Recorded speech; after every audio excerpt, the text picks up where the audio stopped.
Hi viewers, welcome to our channel. ప్రస్తుతం మనతో పాటు ఇమ్మంది రామారావు గారు సీనియర్ జర్నలిస్ట్ ఉన్నారు. వారితో ఒకసారి మాట్లాడదాం. సార్ నమస్కారం. సార్ నమస్కారం.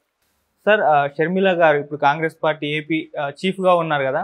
అయితే ఆమెకు కాంగ్రెస్ పార్టీలో ఉన్న సీనియర్లతో పడట్లేదు, వాళ్ళందరితో కూడా తగాదా పెట్టుకుందని చెప్పేసి వార్తలు వస్తున్నాయి. ఈవెన్ వాళ్ళు కూడా బయటకు వచ్చి మా మీద పెత్తనం చేస్తుంది, అసలు పార్టీ ఫండ్ నొక్కేసింది, ఇటువంటి ఆరోపణలు చేస్తున్నారు. సార్ అసలు ఏం జరుగుతుంది మరి ఏపీలో ఉన్న ఈ కాంగ్రెస్ పార్టీలో షర్మిల వర్సెస్ సీనియర్లు?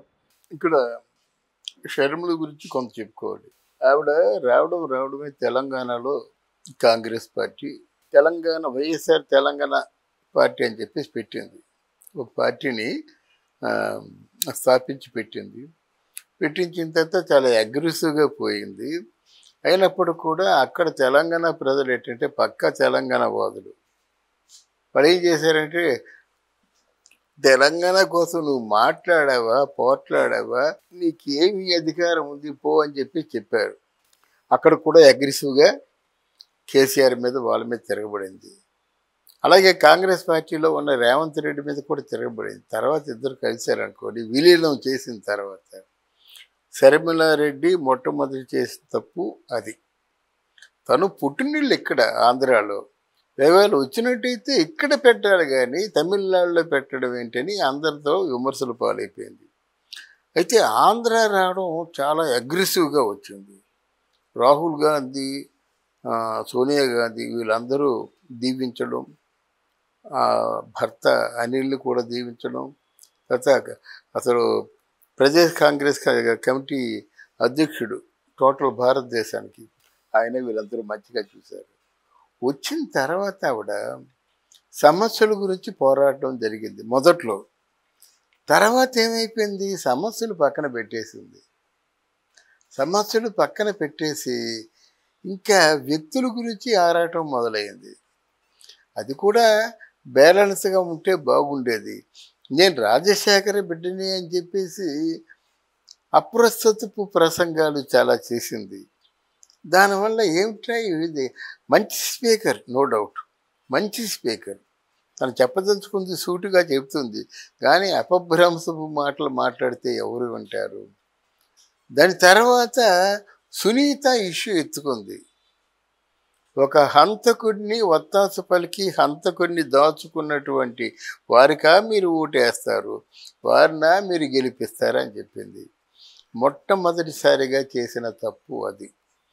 నువ్వు కాంగ్రెస్ పార్టీలో విలీనం చేసిన తర్వాత కాంగ్రెస్ పార్టీని ఎలా పైకి తీసుకురావాలి, అది కోమా స్టేజ్లో ఉంది, పడుకుండిపోయారు.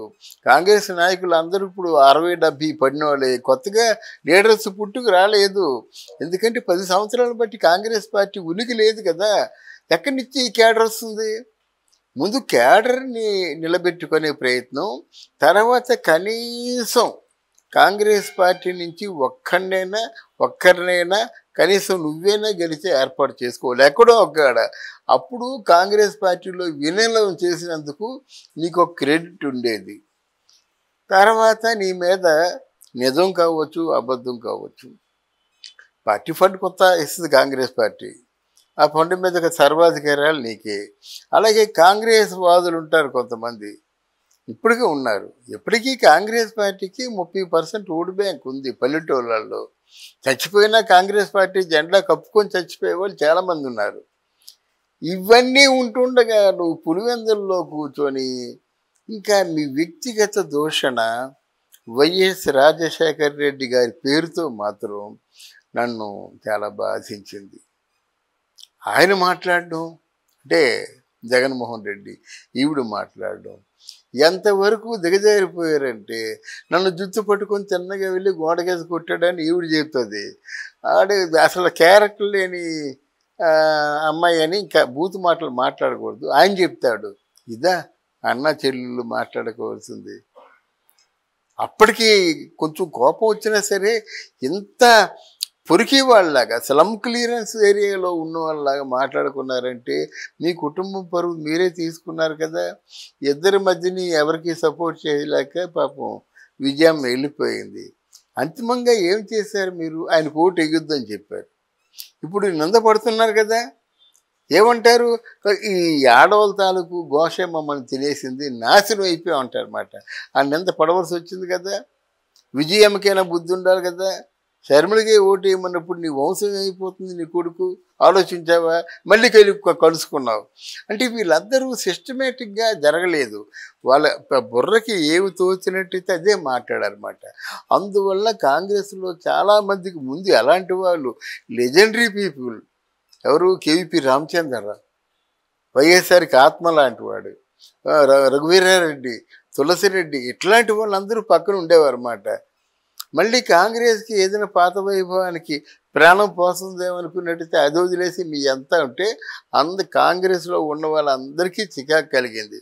ఇవే నాకు పరిశీలకుడిగా చూసినట్టయితే ఎందుకు నీ రాజకీయాలు తండగా, ఏదో నీ భర్త సంపాదించాడు, నీ ఆస్తి ఉంది, ఆ ఆస్తిని వెనక్కి లాక్కో ఎవరికోలో పట్టుకొని రాజకీయాలకు లాభం లేదండి. రాజకీయాలు గుంభనంగా ఉండాలి. రాజకీయాల్లో వ్యక్తిగతంగా ఎవరు విమర్శించకూడదు. రాజకీయాల్లో ప్రజల సమస్యలు మాట్లాడుకోవాలి, కానీ నీ సమస్య నా సమస్య ప్రజలకి ఎందుకండి? అంతే కదా. నువ్వు ఇలా చేసావని నేనని, మీరు ఇలా చేశారని మీరంటే ఎలాగవుతుంది? అది ప్రజలకి ఎందుకండి? అది ముందు అసెంబ్లీలో మాట్లాడకూడనివే ఈ వ్యక్తిగతంగా మీరెవరైతే నాకెందుకు? అర్థమైందా? మనకు కావాల్సిన ప్రతినిధులుగా వాళ్ళు ఓట్లేసి గెలిపించారు. ఈరోజు రోడ్లు లేవు, రోడ్లు బాగు చేయండి. నీరు లేదు, నీరు బాగు చేయండి. పోలవరం పూర్తి కాలేదు, అది బాగు చేయండి. విత్తనాలు దొరకటం లేదు, అవి బాగు చేయండి. స్కూళ్ళు పనిచేయటం లేదు, ఆ స్కూళ్ళు బాగు చేయండి. ఎన్ని సమస్యలు ఉన్నాయి, వాటి కోసం మాట్లాడండి, వాటికి ఒక పరిష్కారాన్ని తీసుకురండి. అటువంటి నైజం ఉన్నవాళ్ళే రాజకీయాల్లో పనికొస్తారు. కానీ ఈ షర్మిల్ని, శంకర పద్మం, ఇంకెవరో రాకేశ్వర రెడ్డి ఇలాంటి వాళ్ళు మాట్లాడితే వీళ్ళు కాదు, మొత్తం 5 కోట్ల మంది కూడా వద్దంటున్నారు, వెనక్కి పొమ్మంటున్నారు. నీలాంటి వాళ్ళ మాకు రాజకీయ నాయకులు, నీలాంటి వాళ్ళ కాంగ్రెస్ పార్టీకి అధ్యక్షులు అని తిప్పి కొడుతున్నారు అన్నమాట. తరిమి కొట్టే రోజు వస్తుంది, దాని ముందే ఆవిడ జాగ్రత్త పడితే మంచిది. అంటే సార్ కాంగ్రెస్ పార్టీ ఏపీలో పరిస్థితి చూసుకుంటే అసలు ఏమీ లేదు కదా, మరి దాన్ని నిలబెట్టాల్సిన బాధ్యత అయితే షర్మిల గారి పైన ఉంది. మొన్నే కదా అధ్యక్షురాలు, ఎందుకు అసలు టైం ఇస్తే నెక్స్ట్ ఎలక్షన్స్ నాటికన్నా తీసుకెళ్తుంది కదా. ఇంతలోపు ఎటువంటి విమర్శలు చేస్తే అంటే ఏ విధంగా పార్టీని మోపగలదంటారు? అవును, ఈవిడ తాలూకు క్యాలబర్ ఏమిటో తెలిసిపోతుంది కదండి. తొందరపడిపోయి అన్నయ్య ఇది అన్నా చెల్లెళ్ళ యుద్ధం లాగా ఉంది, కాంగ్రెస్ పార్టీ యుద్ధంలా లేదు కదా. చెప్పగలరా మీరు కాంగ్రెస్ పార్టీ తరఫున పోరాడిందని? మీకు అర్థమైందా? వ్యక్తిగత విషయాలు అదే నేను చెప్తున్నాను. వ్యక్తిగత విషయాలు మాకొద్దు, మీరు ఎవరైతే మాకేం కావాలా. ప్రజా సమస్యలు పరిష్కారం చేయండి, కనీసం ఒక్క సమస్యనైనా పరిష్కరించండి. ఇదే నా తాలూకు ఉద్దేశం, ఇదే నా తాలూకు నినాదం కూడా. 10 పనులు చేస్తూ ఉన్నారు, 5 పనులు సక్సెస్ఫుల్గా చేయండి. అదేది మానేసి అడ్డంగా ఉన్నాడు అన్నయ్య వాడు తాగుబోతూ తిరిగిపోతూ ఇంకేదో దుర్మార్గుడు నన్ను కొట్టాడు ఎందుకు? అదేమో అది వాయాడి నోరు పెట్టుకొని పడిపోతుంది అని చెప్పేసి ఆయన దాని క్యారెక్టర్ లేదు అనేది. అంటే షర్మిలారెడ్డినేమో షర్మిలా శాస్త్రి, ఈ మాటలు ఎందుకంటే ప్రజలకు అవసరం అండి.